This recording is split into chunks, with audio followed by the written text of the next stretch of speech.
नाम के एक सुंदर जंगल के बीचों बीच एक चंचल गिलहरी रहती थी जिसका नाम गुलू था। गुलू कोई साधारण गिलहरी नहीं थी। वह बहुत चालाक, जिज्ञासु और रोमांच प्रिय थी। वह दिन भर पेड़ों पर उछलती कूदती, अखरोट इकट्ठा करती और पक्षियों से बातें करती। एक दिन जब पतझड़ का मौसम अपने शबाब पर था, गुल्लू ने जंगल के किनारे एक अनोखी चीज देखी। एक छोटी लड़की जिसकी उम्र करीब 7 साल होगी, जमीन पर एक चटाई पर बैठी थी।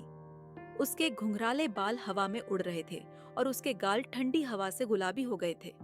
वह अपने स्केचबुक में जंगल के सबसे ऊंचे पेड़ का चित्र बना रही थी, वही पेड़ जिसमें गुल्लू का घर था।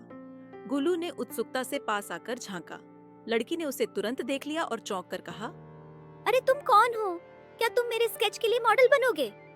गुल्लू ने सिर टेढ़ा किया, मानो उसकी बात समझ रहा हो, और फिर उसने अपनी सबसे प्यारी मुद्रा में खड़ा होकर पोज दिया। लड़की खिलखिलाकर हंस पड़ी। तुम तो कमाल के हो, बिल्कुल वहीं खड़े रहना।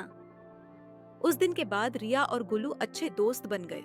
हर सुबह रिया जंगल आती, अपने साथ एक टोकरी में फल, अखरोट और कभी-कभी रोटी का एक टुकड़ा लाती।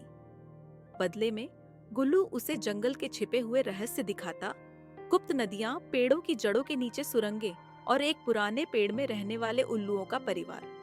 दिन, महीने और मौसम बदलते रहे, लेकिन रिया और गुल्लू की दोस्ती गहरी होती गई। रिया ने गिलहरियों की भाषा सीख ली, उनकी चहचहाहट और पूंछ हिलाने के संकेत, और गुल्लू को रिया की हंसी और उसकी दयालुता से प्यार हो गया। एक दिन रिया के माता पिता ने बताया कि वे शहर जा रहे हैं। यह सुनकर रिया का दिल टूट गया। वह आखिरी बार गुल्लू से मिलने जंगल गई। मैं तुम्हें बहुत याद करूंगी, उसने कहा। उसकी आंखों में आंसू थे। गुल्लू ने धीरे से एक अखरोट उसकी हथेली में रखा, उनकी दोस्ती का निशान। सालों बाद जब रिया एक युवा कलाकार बन चुकी थी, वह फिर से विलो ग्रोव लौटी। उसके हाथ में वही अखरोट था जिसे उसने वर्षों तक संभाल कर रखा था। जैसे ही वह परिचित जगह पर पहुंची, उसने देखा कि गिलहरियों की एक नई पीढ़ी उछल कूद कर रही थी, लेकिन उनमें से एक बूढ़ी गिलहरी जिसकी पूंछ झबरीली और आंखें चमकदार थीं, दौड़कर उसके पास आई। गुल्लू? रिया ने झुककर पूछा। गिलहरी ने चहचहाते हुए उसकी हथेली को छुआ और उसी पल उनकी पुरानी दोस्ती फिर से ताजा हो गई।